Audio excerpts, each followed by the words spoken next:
নবী সাল্লাল্লাহু আলাইহি সাল্লাম আবু তালিবকে কালেমা পড়াবার জন্য কি পরিমাণ কাঁদছে, চেষ্টা করছে। শেষ মুহূর্তে বলছে, চাচা চাচা কালেমাটা পড়েন না। চাচা বলছে, না, মানুষের কাছে বেইজ্জতি হব, পড়বো না, মানুষ লজ্জা দিবে।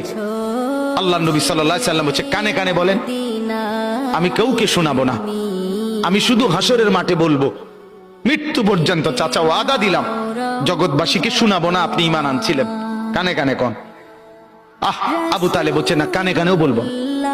এবার নবী বলে, চোখের পানি ফেলতে ফেলতে, চাচা এমনও কইতেন না তো, ঠিক আছে চাচা, আমি কালেমাটা পড়ি, আপনি শুধু ঠোঁটটা নাড়েন,